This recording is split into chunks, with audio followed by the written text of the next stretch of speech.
Ante las crecientes voces llamando al socialismo en la primera economía del mundo, algunos sugieren que los defensores del capitalismo deben ser más pragmáticos y hacer concesiones para evitar su destrucción. Pregunto, oye capitalista, ¿debes abrazar el socialismo para evitar tu autodestrucción?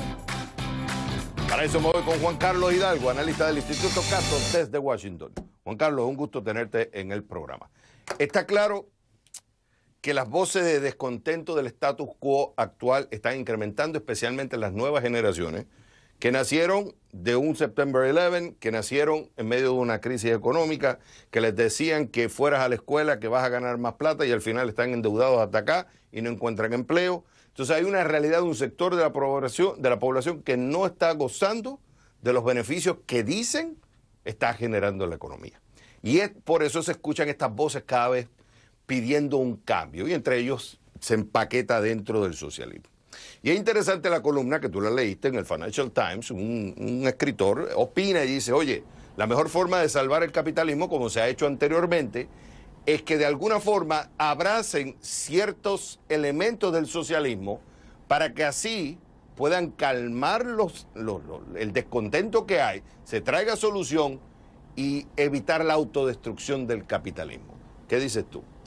Bueno, es un tema que tiene muchas aristas. Primero que todo, creo que hay una buena lectura cuando uno puede decir que en una sociedad con crecientes desigualdades se vuelve insostenible en el mediano y largo plazo un sistema democrático liberal. O sea, es caldo de cultivo para el surgimiento de los populismos. Y es por eso que entonces hay ciertas tesis, incluso dentro de la visión liberal de la economía, que sugieren de que debe haber un alto grado de redistribucionismo o un buen nivel de redistribucionismo para evitar este creciente desigualdad y este creciente desasosiego por parte de la clase que se siente que está siendo dejada atrás. Yo soy de la tesis, cada vez estoy llegando al convencimiento, por ejemplo, de que es imposible tener un sistema de salud 100% privado en una sociedad democrática. Creo que Estados Unidos, que es una anomalía en el mundo desarrollado, con un sistema que es mitad privado, mitad público, cada vez más va a tener que ir haciendo una transición a un sistema de seguridad social público, con todos los costos que eso implica.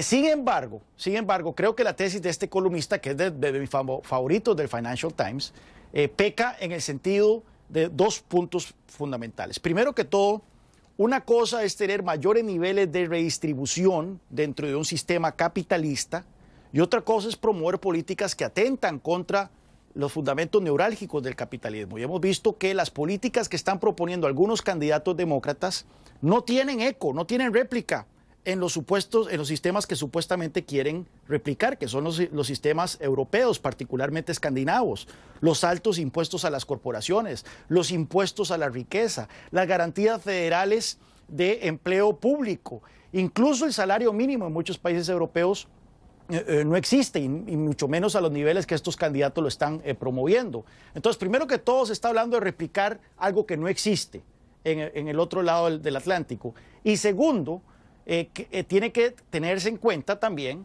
de que estos niveles de intervención van a generar un crecimiento económico más anémico que también va a generar descontentos. O sea, si nosotros vemos en Europa que tienen fuertes estados de bienestar, mayores niveles de redistribución, no son ajenos al populismo, todo lo contrario, hay movimientos populistas que, si se puede decir, son más fuertes que aquí en Estados Unidos, donde supuestamente tenemos este capitalismo rampante que es insostenible.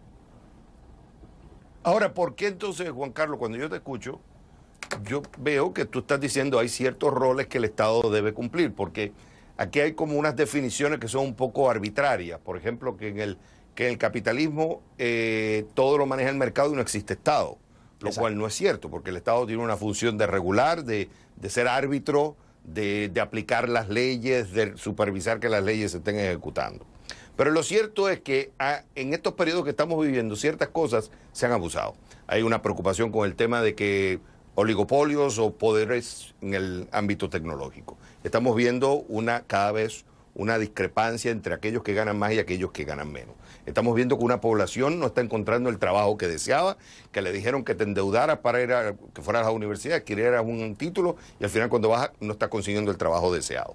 Entonces, Cuando yo te escucho, yo digo, tú estás tomando ciertas cosas que defiende el socialista, como es un rol más activo del Estado en la economía. ¿Por qué entonces catalogar a estas personas que defienden ciertas, vamos a decir, fórmulas del socialismo, ponerlas dentro del capitalismo, catalogarlos como comunistas o socialistas? Porque, por ejemplo, te doy Elizabeth Warren. Ella habla y dice, yo no soy demócrata socialista o socialista demócrata. Yo defiendo el capitalismo. Pero lo que estamos viendo es que el mercado se está rigiendo como un dominante y tenemos que hacer un Estado más fuerte para regular ciertas cosas del mercado. ¿Qué de malo tiene eso?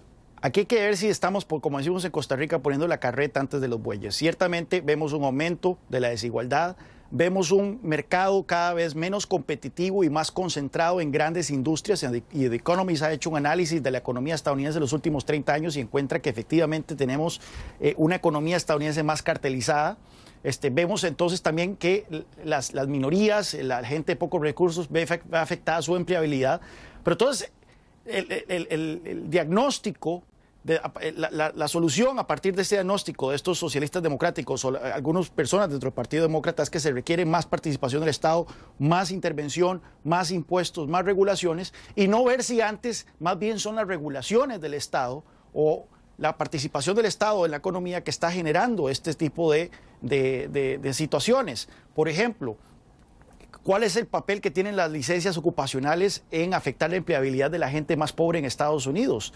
2 de cada 5 ocupaciones no calificadas en Estados Unidos requieren una licencia ocupacional y eso afecta la empleabilidad de la más gente. ¿Cuál es el papel del salario mínimo afectando la empleabilidad de la gente menos calificada, por ejemplo? Eso es otra cuestión. ¿Cuál es el papel, por ejemplo, de subsidiar la educación terciaria en el aumento de la desigualdad en Estados Unidos? ¿Cuál es el papel de las regulaciones financieras en haber generado la crisis financiera?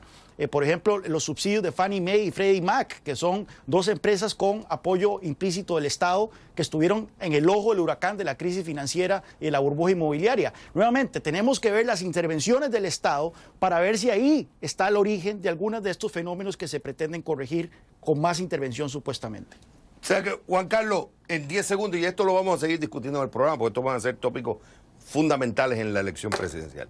Digamos que en vez de decir, verlo como un dogma, decir el capitalismo tiene que ser así o el socialismo tiene que ser así, es decir, bueno, ver cada problema que existe en la economía y cuál es la mejor forma de atacarlo sin entrar en los dogmas. Sería una forma de empezar a atacar el problema. Exacto. Y tener en cuenta lo que usted menciona, lo de capitalismo y socialismo no es blancos y negros. Nosotros publicamos un índice de libertad económica que califica a los países de acuerdo a cuál tiene las economías más libres y a menos libres. Canadá, que tiene un sistema público de salud, por ejemplo, tiene una economía igual de libre que la de Estados Unidos. Así que no podemos cerrarnos entonces a que ciertas políticas son consideradas socialistas simplemente porque garantizan una seguridad social, por ejemplo. Él es Juan Carlos Hidalgo, analista del Instituto Cato. Como siempre, Juan Carlos, es un gusto tenerte en el programa.